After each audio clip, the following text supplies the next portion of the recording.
Welcome to online classes of Shivaji Group of Institution. Myself Varun Verma. जैसा कि आप पिछले लेक्चर में आप लोगों ने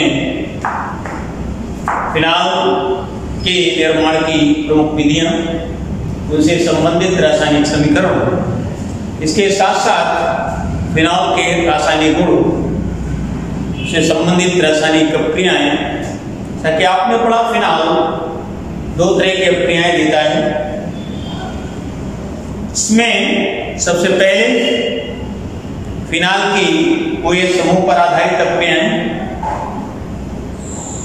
तथा दूसरे प्रकार की अपक्रियाएं जो बेंजीन रिंग पर आधारित होती हैं। तो ये दो तरह के रिएक्शंस देता है फिनाल। इनमें OH समूह विस्थापित होता है और दूसरी अपक्रियाएं जिनमें बेंजीन रिंग से हाइड्रोजन का विस्थापन होता है किसी इलेक्ट्रॉन स्नेही के द्वारा। और इसके बाद आगे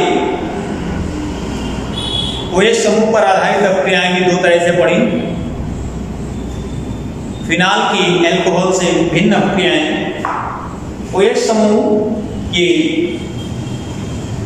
एलिफेटिक अल्कोहल और एरोमेटिक अल्कोहल।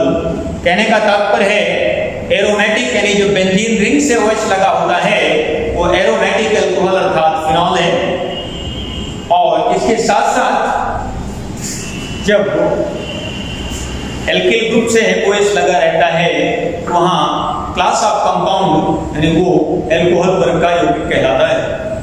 तो फिनॉल में जो OH समूह है उसकी कुछ अपक्रियाएं अल्कोहल के समान होती हैं, अर्थात फिनॉल के साथ साथ वो अपक्रिया अल्कोहल भी देता है, और कुछ अपक्रियाएं जो फिनॉल देता है किंतु अल्कोहल नहीं। जैसा कि पिछले लेक्चर में आपने पढ़ा, फिनॉल की वो अपक्रियाएं जो अल्कोहल से भिन्न है, जिसमें सबसे पहले अम्लीय प्रकृति यानी फिनॉल दुर्बल अम्ल है, और जबकि एथिल अल्कोहल उदासीन प्रकृति का होता है। इसके साथ साथ जिंक डस्ट के साथ उसका रिडक्शन पढ़ा, जिंक मेटल के साथ क्रिया जिसमें बेंजीन फॉर्मेशन होता है। इसके साथ साथ फेरिक क्लोराइड के उदासीन विलयन के साथ फिनॉल की क्रिया होती है, इसमें ट्राइफेनिल फॉस्फेट बनता है। ये आपने रिएक्शंस पढ़े थे जो कि अल्कोहल नहीं देता।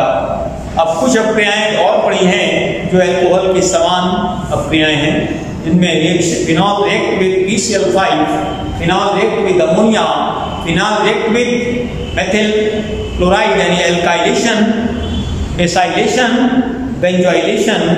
जब फिनॉल से बेंजोइल क्लोराइड क्रिया करता है तो उस अपक्रिया को साटन बोमेन अपक्रिया भी कहा जाता है। यहाँ तक के रिएक्शंस आपने पढ़े। इसी क्रम में आप आज के लेक्चर में पढ़ेंगे वो अपक्रियाएं जो बेंजीन रिंग पर आधारित होती। तो आइए सबसे पहले इसको आप लोग B नंबर डाल लें। OH समूह पर आधारित थी वो D नंबर था। वो दो तरह के पढ़े, अल्कोहल की से भिन्न और अल्कोहल की समान। आज D नंबर पे बेंजीन रिंग पर आधारित अपक्रियाएं हैं। बेंजीन रिंग पर आधारित अपक्रियाएं। सबसे पहले यहां पर फिनॉल एक फंक्शनल ग्रुप है, और फंक्शनल ग्रुप ये दो तरह के होते हैं, कुछ इलेक्ट्रॉन प्रतिकर्षी समूह के और कुछ इलेक्ट्रॉन आकर्षी समूह के। तो ये फिनॉल कैसा है और क्यों है ये हम जानते हैं। ध्यान देना, ये आपका फिनॉल ग्रुप है, ये फिनॉल का स्ट्रक्चर है। बेंजीन रिंग से डायरेक्ट फिनॉल लगा हुआ है, इसमें दो लोन पेयर उपस्थित हैं और ये हाइड्रोजन यहाँ बना हुआ है।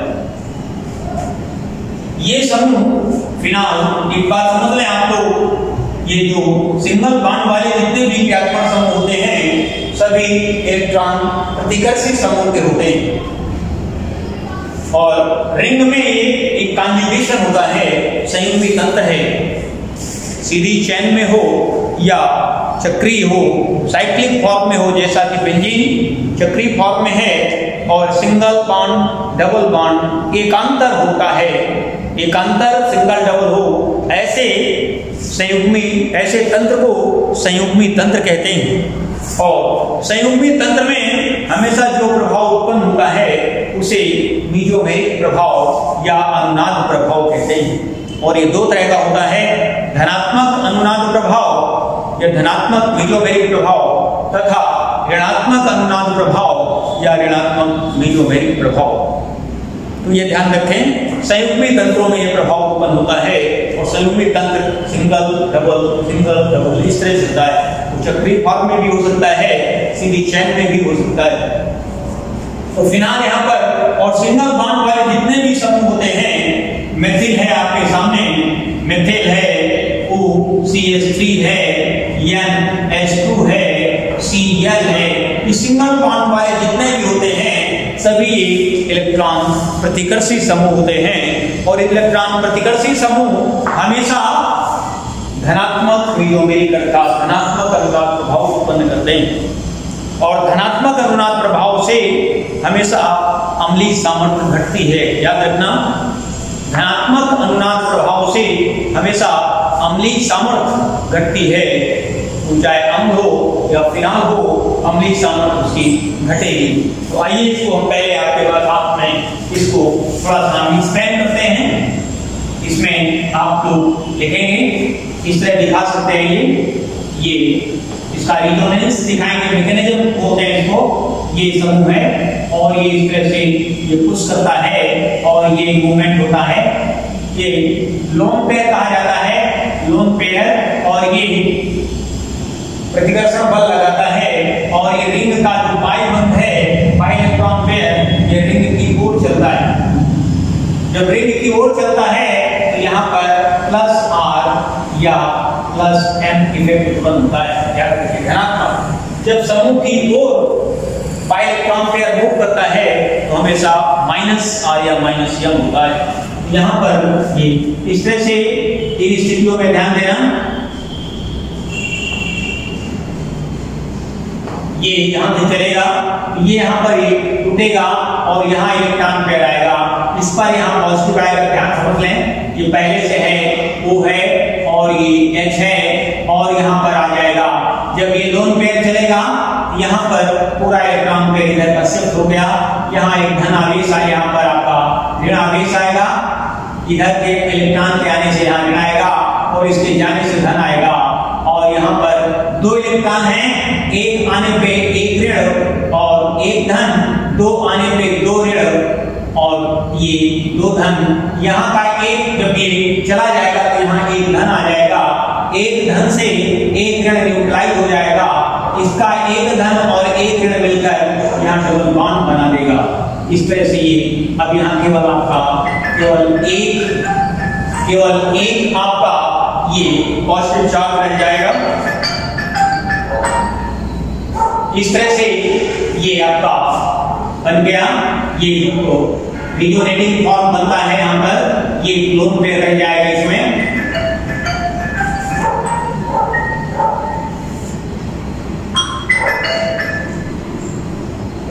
इस तरह से ये अब आगे ये स्टेज आगे चलती है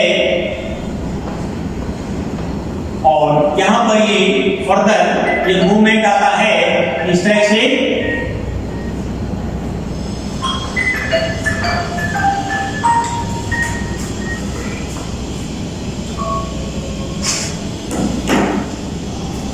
और ये डबल बॉन्ड फॉर्मेशन, अब ये इलेक्ट्रॉन मूव करके इधर यहाँ पर नेगेटिव चार्ज आएगा और ये यहाँ डबल बॉन्ड, यहाँ का नेगेटिव यहाँ से पॉजिटिव और इस तरह से बन जाएगा।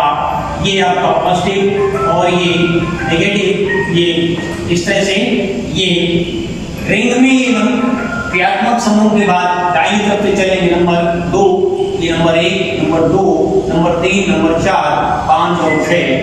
2 ortho position, 3 Meta position, 4 para position. ध्यान रखना, तो ये देखिए यहाँ पर आर्थो के इलेक्ट्रॉन डेंसिटी बढ़ी, इधर पैरा के इलेक्ट्रॉन डेंसिटी बढ़ी, तब जब ये इलेक्ट्रॉन प्रतिकर्षी समूह होता है, इलेक्ट्रॉन रिलीजिंग ग्रुप है plus R plus M effect के केस में इस तरह से ध्यान रखें, और ये इस तरह से अब ये इधर को मूव करेगा और यहाँ पर ये स्टेजेज आ जाती हैं, इस तरह ध्यान दें। ये आपका डबल बॉन्ड और ये प्लस एम इफेक्ट, और ये यहाँ पर नेगेटिव चार्ज, और इस तरह से ये सिंगल बॉन्ड और ये डबल बॉन्ड फॉर्मेशन।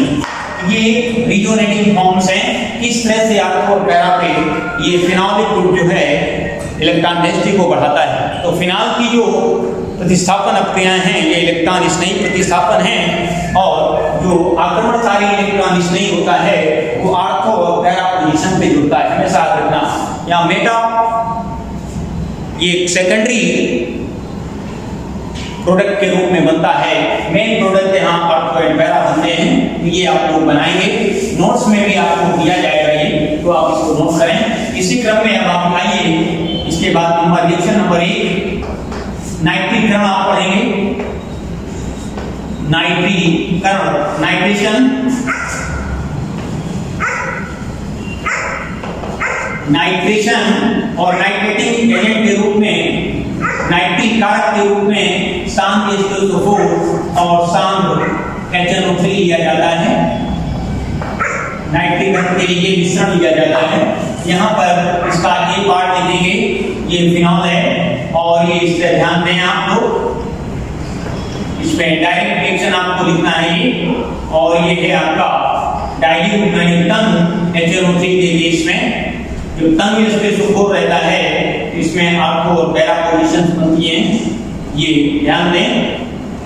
इस तरह से फिनॉल और ये NO2 यानी आर्थो नाइट्रोफिनॉल, और क्रम में दूसरा बन जाता है OH एंड NO2, ये ortho and para nitro, ortho and para nitrophenol. तो व्हाट हैपेंस में क्या होता है जब फिनॉल की क्रिया तंग HNO3 के साथ होती है, इसमें आपको पैरा नाइट्रोफिनॉल बनते हैं। इसी यही क्रिया यदि हम सांद्र HNO3 के साथ कराते हैं तो यहीं पे बी पार्ट डालेंगे, पहले का बी पार्ट, और ये phenol concentrate HNO3, concentrate HNO3 के केस में ये फिनॉल है इस तरह से, और ये रिएक्शन सीधे ये सांद्र HNO3 है, सांद्र HNO3 और सांद्र H2SO4 रहता है, सांद्र H2SO4।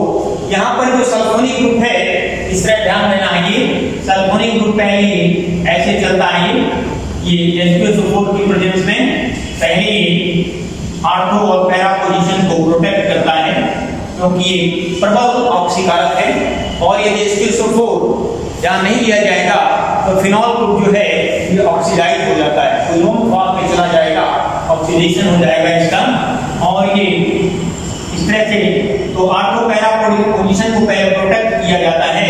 यहाँ पर SO3 और H ग्रुप आएगा, और ये आपका फिनॉल लगा रहेगा इस तरह से, और इसके साथ साथ इसमें ये दो आर्थो एंड पैरा बन जाते हैं।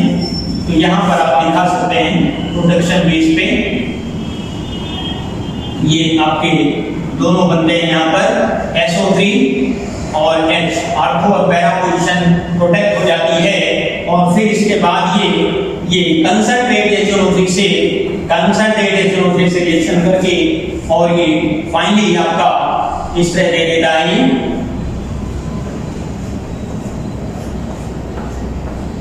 ये यहाँ पर आपका NO2 लगेगा, यहाँ पर NO2 लगेगा, और यहाँ पर NO2, यहाँ पर OH लगेगा। ये नंबर 1 पोजीशन होगी जहां पर पहला क्रियात्मक समूह लगा होता है, फिर क्रम से 2, 4, 6, क्या नाम लिखेंगे इसका, 2, 4, 6 ट्राइनाइट्रोफिनॉल। इसी को पिक्रिक अम्ल भी कहते हैं, आप लोग नीचे लिखेंगे पिक्रिक अम्ल।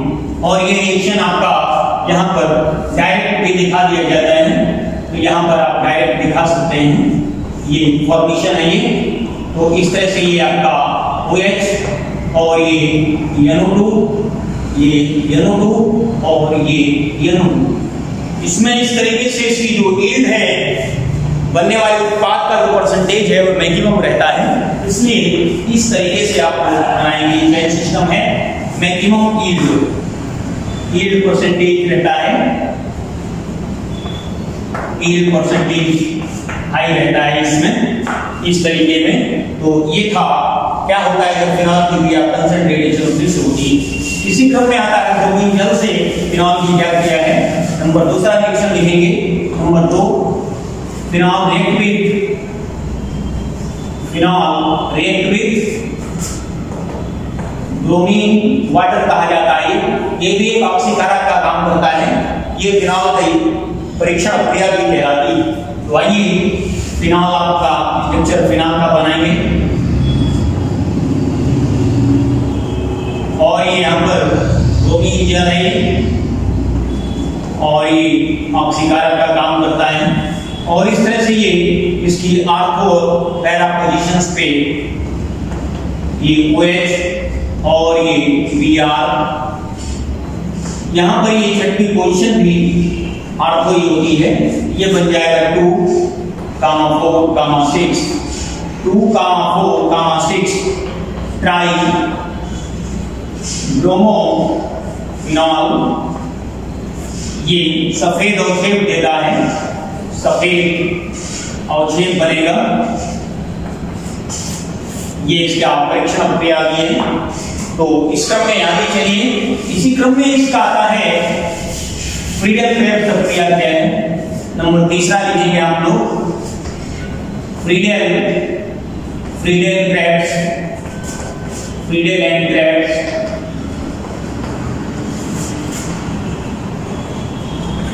क्रिया क्या है। Friedel and Krebs, Friedel Krebs section में सबसे पहले एल्किलीकरण है, ये पार्ट डाल लें। एल्किलीकरण इंग्लिश में लिखते हैं एल्काइलेशन। एल्काइलेशन इसमें सबसे पहले फिनॉल की क्रिया मेथिल क्लोराइड से आप करा सकते हैं फिनॉल, और ये है मेथिल क्लोराइड। मुख्य रूप से यहाँ उत्प्रेरक के रूप में निर्जल एनहाइड्रस एल्यूमिनियम क्लोराइड प्रयोग किया जाता है। ये फ्रीडल क्रेब्स की पहचान है। और ये एल्किल ग्रुप के द्वारा यहाँ बेंजीन रिंग में कार्बन के साथ जो हाइड्रोजन है, वो हाइड्रोजन का प्रतिस्थापन मेथिल समूह से होता है। मेथिल को एल्किल समूह भी कहते हैं, इसलिए इस क्रिया को एल्काइलेशन, एल्किलीकरण भी कहा जाता है। और ये सिंगल समूह का मेथिल है, इसलिए आपको पैरा प्रतिस्थापी समूह प्रतिस्थापी बनेंगे। यहाँ पर ये आर्थो है और इसी में ये इस तरह से बेंजीन रिंग OH और ये पैरा लगा। OH के साथ जब मेथिल आ जाता है तो पैरा पे वो क्रिस्टल पढ़ा जाता है। तो ऐसे ये भी यौगिक आ गए आर्थो एंड पैरा क्रिस्टल, या आर्थो मेथिल इसको पढ़ सकते हैं। आर्थो यानी 2 methyl hydroxy benzene, 2 methyl hydroxy benzene, 4 methyl hydroxy benzene, ये आईयूपीएसी नाम है। क्रिस्टल का साधारण नाम है और ये 2 methyl hydroxy benzene, 4 methyl hydroxy benzene, ये आईयूपीएसी नाम है। इसी क्रम में आगे रिएक्शन आता है एसिटिलीकरण। इसी के अंतर्गत आप B नंबर डाल सकते हैं। एसिटिलीकरण, एसिटिलीकरण इसको कहते हैं एसाइलेशन। एसाइलेशन यहाँ पर ये भी फ्रीडल क्रेब्स के अंतर्गत ही है। ये भी फ्रीडल क्रेब्स है, रिंग में OH और ये एसिटिल समूह से, जहां मेथिल समूह से हटता था हाइड्रोजन रिंग का, यहाँ एसिटिल समूह से हटेगा और ये वही रिएक्शन है। और ये AlCl3 की प्रेजेंस है। ये भी फ्रीडल एंड क्रेब्स की है और यहाँ पर बन जाएगा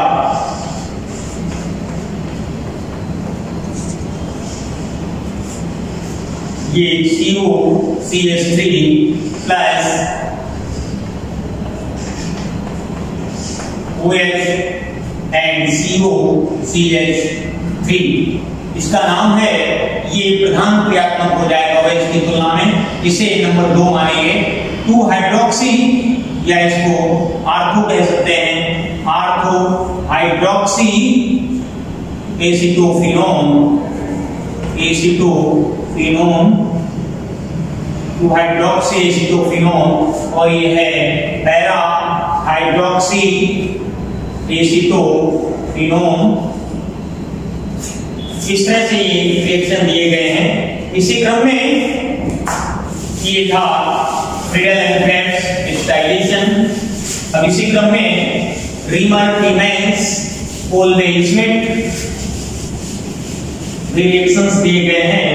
तो आइए सबसे पहले इसी क्रम में आपको पढ़ना है, एक आता है रिएक्शन, डब्स रिएक्शन आता है, DUFF। अगला नंबर है, चौथा रिएक्शन है डब्स रिएक्शन। डब्स रिएक्शन में फिनाल की क्रिया यूरोट्रोपिन से होती है। ये है CH2 का O6 और N4, इसको पढ़ा जाता है हेक्सामेथाइलिन टेट्राएमीन, इसे यूरोट्रोपिन भी कहते हैं, यूरोट्रोपिन। और ये रिएक्शन देता है इस तरह से, ये NaOH की प्रेजेंस में रहता है और ये सीधे आपका बना देगा, इसमें सीधे जाता है ये फिनॉल के साथ फॉर्मेल्डिहाइड फॉर्मेशन है ये OH एंड CHO बनाएगा, CHO, और इसके यहाँ पर 6 मॉलिक्यूल ले लिए जाएंगे, इसके 6 मॉलिक्यूल लेने पड़ेंगे इसके, और इस तरह से ये 6 बना देगा फॉर्मेल्डिहाइड के साथ में, ये सैलिसल्डिहाइड फॉर्मेशन है। और 4 और 12 में ये आपकी 6 और 6 12, इस तरह से N4 और ये आ जाएगा 4NH3 निकल जाएगा ये, और इसमें 4 3 12 हाइड्रोजन होंगे, क्योंकि 6 यहाँ से निकलेंगे और 6 2 12 में 6 यहाँ से निकल जाएंगे, 6 4 3 12, ये बन जाएगा आपका सैलिसल्डिहाइड।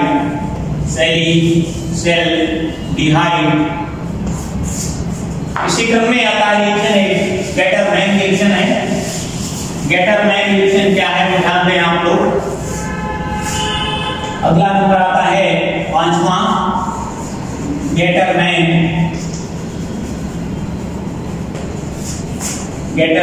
रिएक्शन है। गैटरमैन रिएक्शन में ये फिनॉल की क्रिया होती है, फिनॉल रिएक्ट विद HCN है, हाइड्रोसाइनिक एसिड प्लस HCl रहता है, ये मिश्रण रहता है प्रेजेंस ऑफ जिंक क्लोराइड, और ये आपस में दोनों क्रिया करते हैं इस तरह से, और ये फिनॉल है, और यहाँ पर ये रिंग फॉर्मेशन, ये CH डबल बॉन्ड NH, ये इंटरमीडिएट कंपाउंड बनाता है। फर्दर इसकी हाइड्रोलिसिस कर दी जाती है, H2O ऑब्लिक और ये HN, यहाँ पर ये सीधे सैलिसल्डिहाइड फॉर्मेशन है। ये सैलिसल्डिहाइड बनाने की ऑपरेशन भी हो गई, ये नाम है सैलिसल्डिहाइड, ये गैटरमैन रिएक्शन है। तो आज के लेक्चर में आपको हम इतना ही बताएंगे, आगे के भी कुछ रिएक्शंस हैं वो हम अगले लेक्चर में आपको समझाएंगे, के साथ साथ फिनॉल का रासायनिक परीक्षण क्या है और उसके क्या इंपॉर्टेंट यूजेज हैं वो भी हम आपको अगले लेक्चर में बताएंगे। Thank you very much.